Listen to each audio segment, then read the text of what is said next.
ഉടമ്പടി പ്രാർത്ഥനയിലെ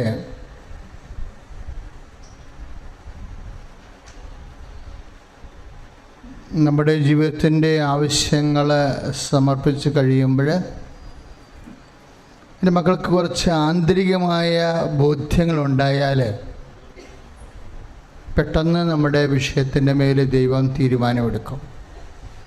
എപ്പോഴും നമ്മുടെ അറിവിൻ്റെ എപ്പോഴും ഓർക്കണം, എല്ലാ അനുഭവങ്ങളും അതിശയങ്ങളും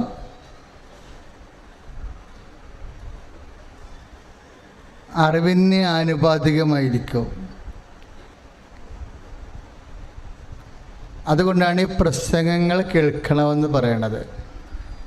പ്രസംഗങ്ങൾ കേൾക്കുമ്പോൾ എന്ത് പറ്റും? കർത്താവിൻ്റെ വചനം വ്യാഖ്യാനിക്കപ്പെടും. അപ്പം നമുക്ക് ആന്തരികമായ ബോധ്യം കിട്ടും, കർത്താവിനെക്കുറിച്ച് കൂടുതൽ അറിവ് ലഭിക്കും. നിൻ്റെ വിഷയം കുറച്ചുകൂടി സങ്കീർണമാണെങ്കിൽ ഞാൻ പറയും, നീ കുറച്ചുകൂടി സങ്കീർണമായിട്ട് കർത്താവിനെ അറിയണമെന്ന് പറയും. നിൻ്റെ വിഷയം കൂടുതൽ സങ്കീർണമാണെങ്കിൽ നമുക്ക് ചെയ്യാവുന്ന മാർഗം എന്താ? നമ്മൾ സങ്കീർണമായിട്ട് കുറച്ചുകൂടി കർത്താവിനെ ആഴമായിട്ട് അറിയാൻ പരിശ്രമിക്കും. കാര്യം, കർത്താവിനെ കണ്ടുമുട്ടിയവരെ കർത്താവിനെ എങ്ങനെയാണ് മനസ്സിലാക്കിയത് എന്ന് നമ്മൾ മനസ്സിലാക്കിയാൽ കുറച്ചുകൂടി നമ്മുടെ പ്രാർത്ഥനയ്ക്ക് വ്യക്തത കിട്ടും. എനിക്ക് എപ്പോഴും ഇഷ്ടപ്പെട്ടൊരു വാക്ക് മർക്കോസിൻ്റെ സുവിശേഷമാണ്. ഇതിലെ ഈ ബർത്തിമേവുസ് എന്ന് പറയുന്നൊരു അന്ധനില്ലേ, രണ്ട് അന്ധന്മാരുടെ കർത്താവ് ഏതാണ്ട് ഒരുപോലെ സംസാരിക്കണ കേൾക്കാം. ഒന്ന് ജെറിക്കോയിൽ വെച്ച് രണ്ട് അന്ധന്മാരെ കർത്താവ് കാണും. ജെറിക്കോയിൽ വെച്ച് പിന്നെ ജെറിക്കോയിൽ നിന്ന് ഈശോ പുറത്തേക്ക് വരുമ്പോഴും ഒരു അന്ധനെ കാണാം. എന്താ ഈ ജെറിക്കോയിൽ അന്ധന്മാരെല്ലാം കോളനി അടിച്ച് താമസിക്കണമെന്ന് അറിയത്തില്ല. പണ്ട് ഒരു മനുഷ്യൻ ജെറുസലേമിൽ നിന്ന് എങ്ങോട്ടാ പോയത്? വെളിച്ചത്തിൽ നിന്ന് ഇരുട്ടിലേക്ക് ആ മനുഷ്യൻ പോകുകയാണ്. കർത്താവിനെ അറിയേണ്ടതുപോലെ അറിയണം എന്നുള്ള ഒരു സൂചനയാണ് ഈ അന്ധന്മാരുടെ ഡയലോഗിൽ നിന്ന് സുവിശേഷം ഉദ്ദേശിക്കുന്നത്. കാരണം ഈ മൂന്ന് അന്ധന്മാരെ ഏതാണ്ട് ഒരുപോലെയാണ് സംസാരിക്കുന്നത്. എന്താണ്? കർത്താവിനെ കാണുമ്പോൾ കർത്താവ് ബർത്തിമേവുസിനോട് ചോദിക്കും, എന്താണ്, ഞാൻ നിനക്ക് എന്ത് ചെയ്തു തരണമെന്നാണ് നീ ആഗ്രഹിക്കുന്നത്? Praise the Lord, hallelujah. അത് ബർത്തിമേവുസിനെ ഈശോ കാണുന്നത് ജെറിക്കോയിൽ നിന്ന്, ആ ഗ്രാമത്തിൽ നിന്ന് കർത്താവ് പുറത്തേക്ക് വരുമ്പോഴാണ് ഈ അന്ധനെ ബർത്തിമേവുസിനെ കാണുന്നത്. ഗ്രാമത്തിലായിരിക്കുമ്പോഴും കർത്താവ് രണ്ട് അന്ധന്മാരെ കണ്ടായിരുന്നു. അവരോടും കർത്താവ് ചോദിച്ചത് സെയിം ക്വസ്റ്റ്യനാണ്. അന്ധന്മാരോടൊക്കെ കർത്താവ് ചോദിക്കുന്ന ഒരു പർട്ടിക്കുലർ ക്വസ്റ്റ്യനുണ്ട്. എന്താണ്? ഞാൻ നിങ്ങൾക്ക് എന്ത് ചെയ്തു തരണമെന്ന് നിങ്ങൾക്ക് വല്ല ഐഡിയയും ഉണ്ടോ എന്ന്. കർത്താവിനെക്കുറിച്ച് ഐഡിയ ഇല്ലാത്ത ആൾക്കാരാണ് അന്ധന്മാരെന്ന്. ശ്രദ്ധിക്കട്ടെ. ഹല്ലേലൂയ, യേശുവേ സ്തോത്രം. ഹല്ലേലൂയ, ശ്രദ്ധിക്കട്ടെ. ഹല്ലേലൂയ. ശക്തമായി ശ്രദ്ധിക്കട്ടെ. ഹല്ലേലൂയ. ദൈവമേ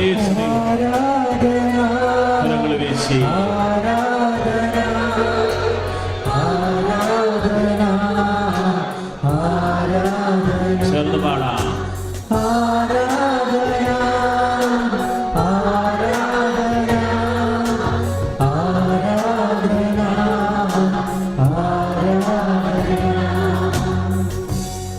മർക്കോസ് 10:51 ബർത്തിമേവൂസിനോട് കർത്താവ് ചോദിക്കണത്.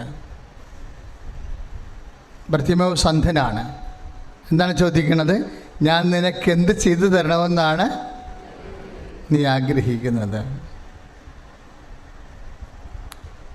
ആ സെയിം സ്ഥലങ്ങളിൽ തന്നെ വെച്ചാണ് മത്തായി ശ്ലീഹായുടെ സുവിശേഷം 10:20-32 മത്തായി ശ്ലീഹ 20:32 സെയിം ക്വസ്റ്റ്യനാണ്. ഞാൻ നിങ്ങളെ പതുക്കെ ആ വിഷയത്തിൽ തന്നെ ഒന്ന് ധ്യാനിപ്പിക്കുക.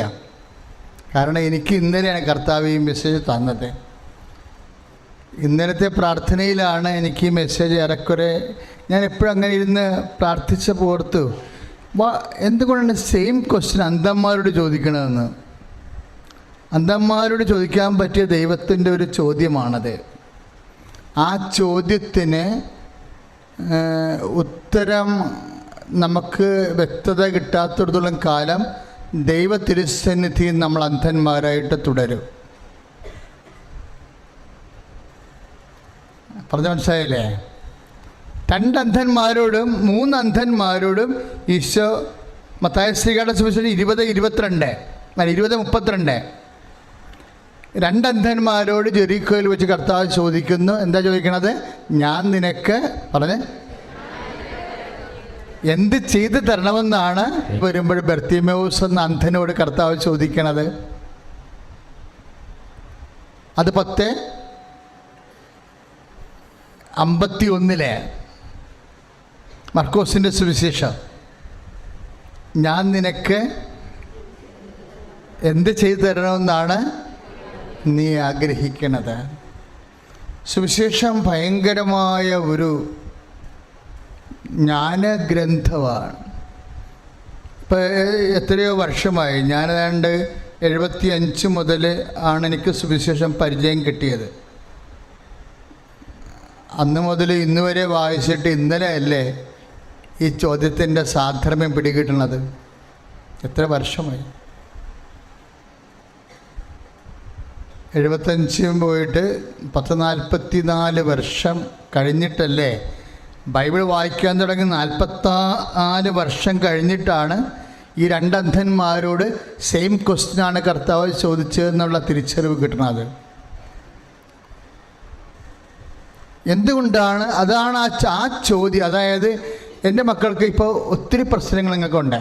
ഇപ്പോൾ OIT-കാരൊക്കെ ഇങ്ങനെ മാർച്ച് ചെയ്തു വന്ന് സാക്ഷ്യം പറയുന്ന സ്ഥലമാണ് അല്ലേ? ഏറ്റവും കൂടുതൽ ഈ ലോകത്ത് ഏറ്റവും കൂടുതൽ IELTS-കാരും OIT-കാരും ഇപ്പോൾ ചില പ്രവചന പ്രഘോഷകരൊക്കെ സോഷ്യൽ മീഡിയയിൽ കർത്താവിന് ഇപ്പോഴത്തെ പരിപാടി IELTS പാസ്സാക്കുകയാണ്. കർത്താവിനങ്ങനെ പല പരിപാടികളുണ്ട്. മീനില്ലാത്ത സ്ഥലത്ത് മീനുണ്ടാക്കി കൊടുക്കുക, അപ്പമില്ലാത്ത സ്ഥലത്ത് അപ്പം വർദ്ധിപ്പിച്ച് കൊടുക്കുക, കല്യാണത്തിന് വീഞ്ഞില്ലാത്ത സ്ഥലത്ത് വീഞ്ഞുണ്ടാക്കി കൊടുക്കുക, മനുഷ്യനെ അതാത് കാലങ്ങളിൽ നിലനിർത്തുക ദൈവത്തിൻ്റെ ബാധ്യതയാണ്. കൈയിടിച്ച് കർത്താവ്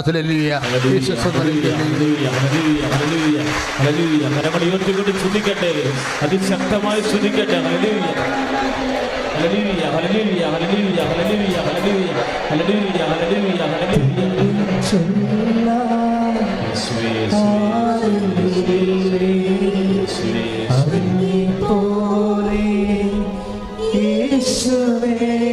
കരങ്ങൾ നീട്ടി തുല്യം ചൊല്ലാൻ ആരുമില്ലേ അങ്ങേപ്പോലെ യേശുവേ,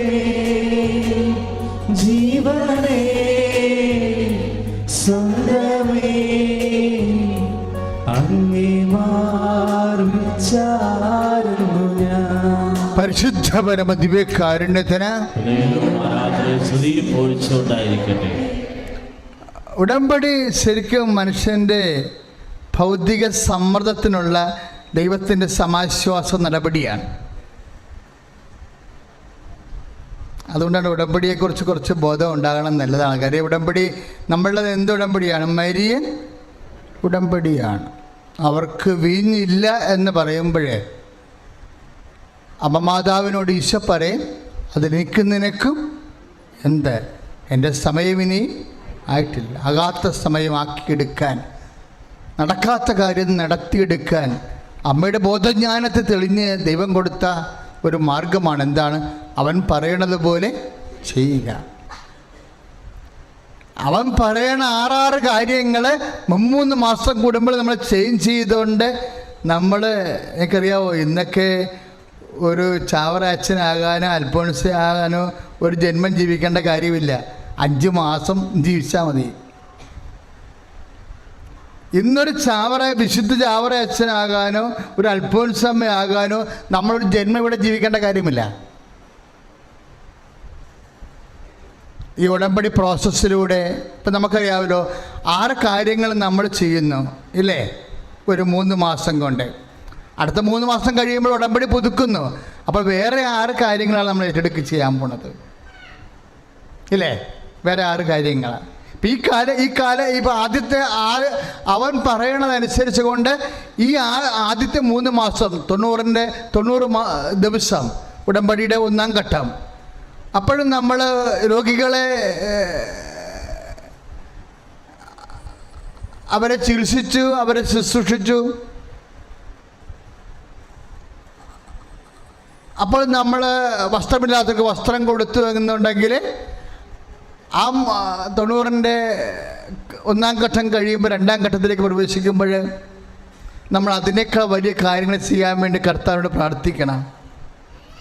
ഇന്നലെ ഒരു ഉടമ്പടി എടുത്ത് ഒരു മഹാവിപത്തിൽ നിന്ന് ഏതാണ്ട് കഷ്ടിച്ച് രക്ഷപ്പെട്ട ഒരു ഭാര്യയും ഭർത്താവും പറഞ്ഞു, അച്ഛാ ആരെങ്കിലും പാവത്തെങ്കിലും 1-2 പെൺകുഞ്ഞുങ്ങളുണ്ടെങ്കിൽ പറഞ്ഞേക്കണേ, ഞങ്ങളവിടെ കല്യാണത്തിന് സഹായിച്ചോളാമെന്ന് പറഞ്ഞു. Praise the Lord. അപ്പം ഞാൻ ഈ സംഭവം ഏറ്റെടുത്തു. പക്ഷെ നീതിയായിട്ട് ചെയ്യണ്ടേ, പാവത്തങ്ങളായിരിക്കണം. അപ്പോൾ ഉടമ്പടി 2-ാം ഘട്ടം വന്നപ്പോൾ എന്ത് പറ്റണം, അവർ പാവപ്പെട്ടവരുടെ കല്യാണത്തിന് സഹായിക്കാവുന്ന വലിയ കാര്യങ്ങളാണ് ഏറ്റെടുക്കുന്നത്. അപ്പം അങ്ങനെ ഉടമ്പടി 3-ാം ഘട്ടം കഴിയുമ്പോഴും നീ പഴയതുപോലെ ചൊരുക്കി കൊണ്ടുപോയി ഡെറ്റോളം തേച്ചിരിക്കരുത്. നിൻ്റെ ഘടന വ്യത്യാസപ്പെടുത്തണം. ഉടമ്പടി 3-ാം ഘട്ടം വരുമ്പോൾ നിൻ്റെ പ്രേക്ഷിത പ്രവർത്തനത്തിൻ്റെ ഗ്രാവിറ്റി വർദ്ധിപ്പിക്കണം.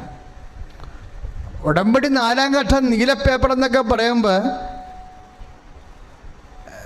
നീ ജീവിക്കുന്ന ഒരു വിശുദ്ധയായിട്ട് മാറണമെന്നാണ് ഉടമ്പടി ഉദ്ദേശിക്കുന്നത്. Praise the Lord. കാര്യം ഇതുപോലെ മനുഷ്യനെ വളരെ പദ്ധതി പ്രകാരം കൃപയിൽ വളർത്തുന്ന ഒരു അത്ഭുതകരമായ പ്രാർത്ഥനാ പദ്ധതി എന്തിൻ്റെ ഭാഗമാണ് നിങ്ങൾക്കറിയാവോ?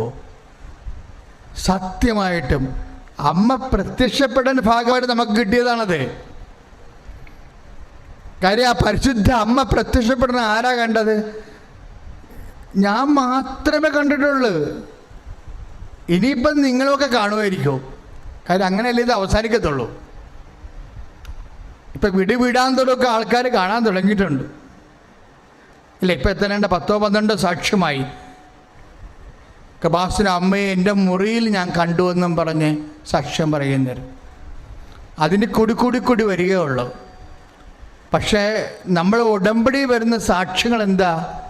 അച്ഛൻ മാത്രം കണ്ടതുകൊണ്ട് സാഹചര്യ തെളിവുകളിൽ ഇവിടെ മഹാസംഭവം നടന്നു എന്നുള്ളത് നമ്മൾ ബോധ്യപ്പെടുന്നത് എങ്ങനെയാണ്? അതിന് സ്ട്രാറ്റജിക്കായിട്ടുള്ള പുതിയ പ്രാർത്ഥന തന്നിട്ട് വലിയ സംഭവങ്ങൾ. ഞാൻ എപ്പോഴും ഈ മഹാസംഭവങ്ങൾ കൃപാസനത്തിലെ അത്ഭുതങ്ങൾ നടന്നിട്ടില്ലെന്ന് വിശ്വസിക്കുന്ന ആളാണ്. കാര്യം അമ്മ പ്രത്യക്ഷപ്പെട്ടുകൊണ്ട് സംഭവിക്കുമ്പോൾ അതിന് ആനുപാതികമായിട്ടുള്ള അത്ഭുതങ്ങൾ നടന്നിട്ടില്ല. കിഡ്നി വരെ ഇല്ലാത്തവർക്ക് ഒരു പ്രാർത്ഥന കഴിയുമ്പോൾ സ്കാൻ ചെയ്ത് നോക്കുമ്പോൾ വേറെ ഇല്ലാത്ത കിഡ്നി, ഒരു കിഡ്നിയെ ഉള്ളെങ്കിൽ വേറെ കിഡ്നി അവിടെ രൂപപ്പെട്ട് വന്നതായിട്ട് ഇവിടെ സാക്ഷ്യം പറഞ്ഞിട്ടുണ്ട്. അതുപോലും അമ്മ പ്രത്യക്ഷപ്പെട്ടോടെ നോക്കുമ്പോൾ ആ സാക്ഷ്യങ്ങൾ പോരാ ശരിക്കും. ഒത്തിരി പ്രതീക്ഷയാണ് നമുക്കുള്ളത് ഉടമ്പടിയിൽ. കാര്യം ഈ കാലങ്ങളിലെല്ലാം മനുഷ്യനെ ഒരേ സമയം തന്നെ അത്ഭുതത്തിൽ ഇങ്ങനെ വിസ്മയിപ്പിച്ച് നടത്തുകയല്ല ചെയ്യണത്. വ്യക്തിയെ ദൈവ പൈതലായിട്ട് കൺവേർട്ട് ചെയ്യുകയാണ്. വിശുദ്ധീകരണത്തിനുള്ള വ്രതപ്രാർത്ഥനയല്ലേ. അതിൽ നോഹിൻ്റെ കാലം മുതൽ വെളിപ്പാടിൻ്റെ കാലം വരെയുള്ള ദൈവ വെളിപാടുകളെല്ലാം കൊരുത്ത് ഒരു വലിയ സ്വർഗീയ പദ്ധതിയായിട്ടാണ് ഉടമ്പടി നമ്മുടെ ജീവിതത്തിൽ വരദാനമായി മാറുന്നത്. Praise the Lord. പ്രാർത്ഥികർത്താവായ ദൈവമേ, ഉടമ്പടി വരദാനങ്ങളിലൂടെ എൻ്റെ ആത്മാവിൻ്റെ വീര്യശക്തിയെ പ്രബലപ്പെടുത്തണമേ. ശ്രുതികട ഹല്ലേലൂയ.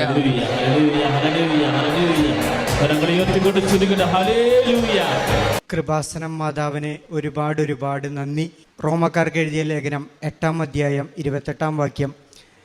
ദൈവത്തെ വിളിച്ചപേക്ഷിക്കുന്നവർക്ക്, അവിടുത്തെ പദ്ധതി അനുസരിച്ച് വിളിക്കപ്പെട്ടവർക്ക് അവിടുന്ന് സകലതും നന്മയ്ക്കായി പരിണമിപ്പിക്കുന്നു. എൻ്റെ ജീവിതത്തിലെ ദൈവത്തിൻ്റെ വലിയ ഇടപെടൽ കൃപാസനം മാതാവിൻ്റെ മധ്യസ്ഥതയിലൂടെ നടന്നതാണ് എനിക്ക് സാക്ഷ്യമായിട്ട് പറയാനുള്ളത്. ഏറെ വർഷമായിട്ട് ഞാനൊരു ഗവൺമെൻറ് ജോലി കിട്ടാനായിട്ട് വളരെയേറെ പരിശ്രമിച്ചുകൊണ്ടിരിക്കുകയായിരുന്നു. കഴിഞ്ഞ 10-12 വർഷത്തോളമായി ഞാൻ ഒരുപാട് PSC പരീക്ഷകൾ എഴുതുകയും ആ പരീക്ഷകളിലെല്ലാം ഞാൻ ഒരുപാട് പരീക്ഷകളിൽ റാങ്ക് ലിസ്റ്റിൽ വരികയും ചെയ്തെങ്കിലും എനിക്ക് ഒരു റാങ്ക് ലിസ്റ്റിൽ നിന്ന് പോലും എനിക്ക് വിളിക്കാനായിട്ട് ജോലിക്കായിട്ട് വിളിച്ചിരുന്നില്ല. അത് വലിയൊരു സങ്കടമായിരുന്നു. പലപ്പോഴും വളരെ ചെറിയൊരു വ്യത്യാസത്തിനാണ് തൊട്ട് മുൻപത്തെ റാങ്ക് വരെ വിളിക്കുകയും എൻ്റെ റാങ്ക് വിളിക്കാതിരിക്കുകയും ചെയ്യുന്നൊരു സാഹചര്യം വരെ ഉണ്ടായിട്ടുണ്ട്. അപ്പോൾ അത് വളരെ വേദന നിറഞ്ഞൊരു കാര്യമായിരുന്നു. അങ്ങനെയാണ് ആദ്യമായിട്ട് ഉടമ്പടി എടുക്കാമെന്നുള്ളൊരു തീരുമാനത്തിൽ എൻ്റെ ഭാര്യയാണ് ആദ്യമായിട്ട് 2024 മാർച്ച് മാസം 16-ാം തീയതി ഉടമ്പടി എടുക്കുന്നത്. ഞാൻ ഉടമ്പടി എടുക്കുന്നത് ഓഗസ്റ്റ് മാസം 3-ാം തീയതി 2024 അതിനുണ്ടായ സാഹചര്യം, ഭാര്യ ഉടമ്പടി എടുത്തതിന് ശേഷം ഭാര്യയോട് കൂടി ചേർന്ന് ഞാൻ ഉടമ്പടി ജീവിതത്തിലൂടെ മുന്നോട്ട് പോയിക്കൊണ്ടിരിക്കുകയായിരുന്നു. ഞങ്ങൾ രണ്ടുപേരും ഒരുമിച്ച് ഉടമ്പടി പ്രാർത്ഥനകൾ ചൊല്ലുകയും ഉടമ്പടി തൈലം ഉപയോഗിക്കുകയും ഉടമ്പടിയുടെ ഉപ്പ് ഉപയോഗിച്ച് പ്രാർത്ഥിക്കുകയും ഒക്കെ ചെയ്തിരുന്നു. അതോടൊപ്പം തന്നെ പല പ്രേക്ഷിത പ്രവർത്തനങ്ങളും വിശ്വാസ പ്രമാണം ചൊല്ലി ഞങ്ങൾ കൃപാസനം പത്രം വിതരണം ചെയ്തിരുന്നു. മറ്റുള്ളവർക്ക് കൃപാസനത്തെക്കുറിച്ച് സാക്ഷ്യങ്ങൾ പറഞ്ഞിരുന്നു. മറ്റുള്ളവരെ കൃപാസനത്തിലേക്ക് വരാനായിട്ട് പ്രചോദിപ്പിച്ചിരുന്നു. അതോടൊപ്പം തന്നെ ഞങ്ങൾ അനാഥാലയങ്ങൾ സന്ദർശിക്കുകയും അവർക്ക് വേണ്ടി പണം കൊണ്ട് സഹായിക്കുകയും സാമ്പത്തികമായിട്ട് അവരോട് ചേർന്ന് നിൽക്കുകയും ഒക്കെ ചെയ്യുന്ന ഒരുപാട് പ്രവർത്തനങ്ങൾ ചെയ്തിരുന്നു. അതിൻ്റെ ഭാഗമായിട്ട് മെയ് മാസത്തിലെ ആദ്യമായിട്ട് ഒരു റാങ്ക് ലിസ്റ്റിൽ നിന്ന് എനിക്ക് ഗവൺമെൻറ് ജോലിക്കായിട്ട് ഒരു അഡ്വൈസ് മെമ്മോ വന്നു. അത് ഏറെ സന്തോഷകരമായ ഒരു അനുഭവമായിരുന്നു.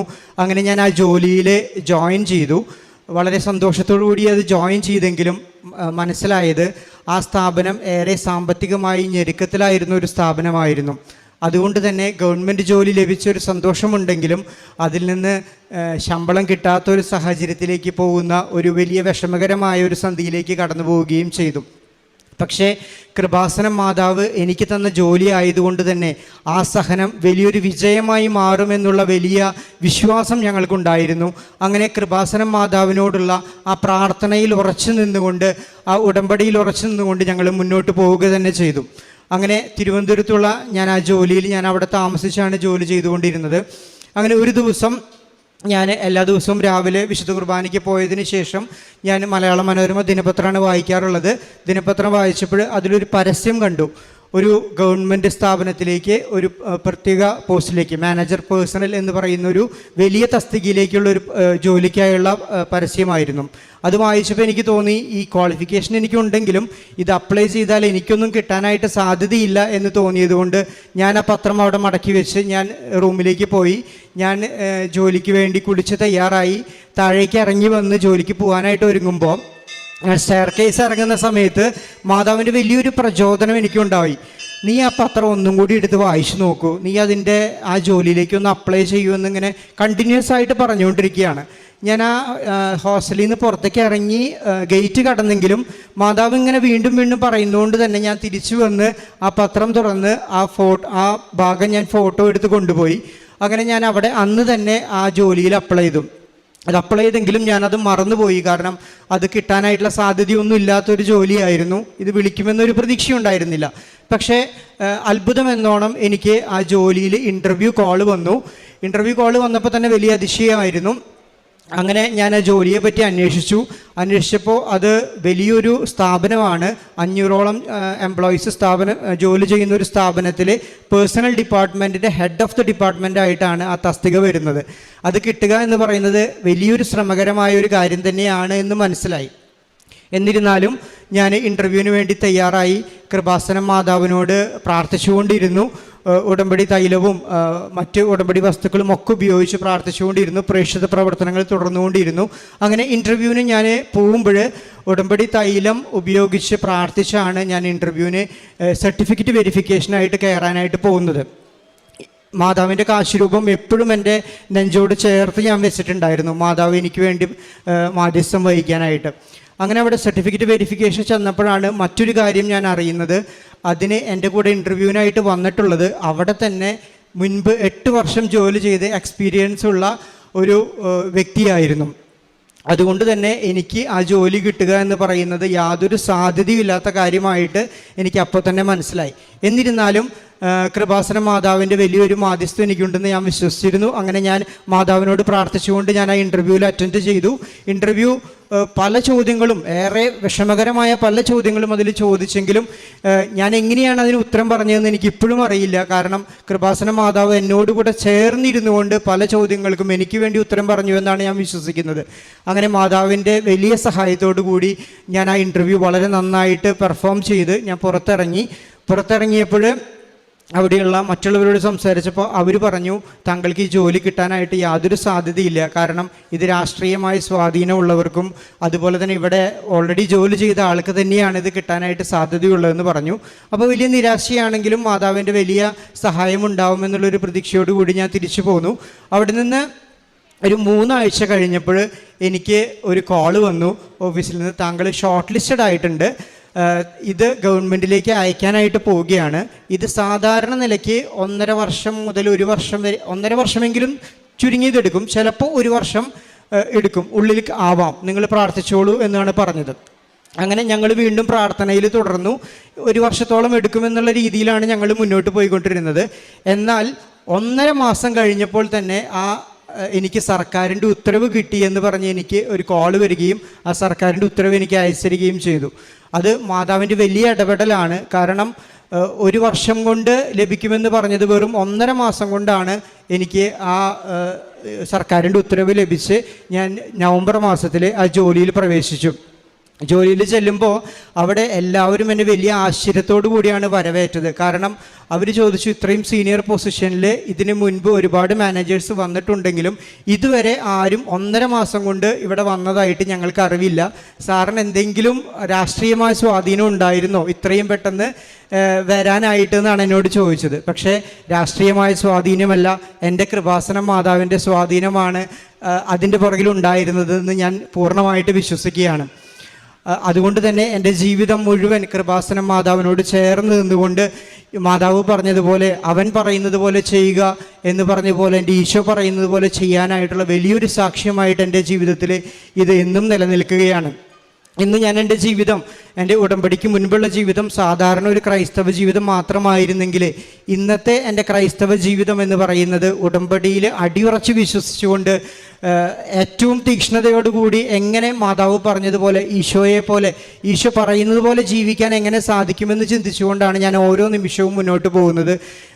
ഉടമ്പടിയിൽ ആവശ്യപ്പെട്ടിരിക്കുന്ന എല്ലാ കാര്യങ്ങളും, കാരുണ്യ പ്രവൃത്തികൾ ചെയ്യുന്നതായിക്കോട്ടെ, അനാഥാലയങ്ങൾ സന്ദർശിക്കുകയും അവർക്ക് വേണ്ടി പണം കൊടുക്കുകയും പാവപ്പെട്ടവർക്ക് പൊതിച്ചോറ് വിതരണം ചെയ്യുകയും പള്ളിയിൽ നിന്ന് മറ്റു കാര്യങ്ങൾക്ക് വേണ്ടി മുന്നോട്ട് പോവുകയും ഒക്കെ ചെയ്യുന്നു.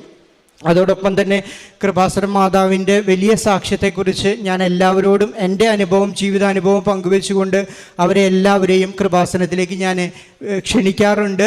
തീർച്ചയായിട്ടും അവരിൽ പലരും ഇവിടെ വന്നതായിട്ടും എനിക്ക് വലിയ സന്തോഷം നൽകുന്ന കാര്യമാണ്.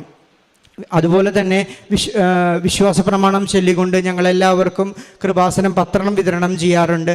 അങ്ങനെ ഏറെ കാരുണ്യ പ്രവർത്തികളിലൂടെ മുന്നോട്ട് പോയിക്കൊണ്ട് കൃപാസനം മാതാവിൻ്റെ കൈ പിടിച്ചുകൊണ്ട് ജീവിതം മുന്നോട്ട് പോകാനായിട്ട് സാധിക്കുമെന്ന് വിശ്വസിക്കുന്നു. കൃപാസനം മാതാവിന് ഒരുപാട് നന്ദി.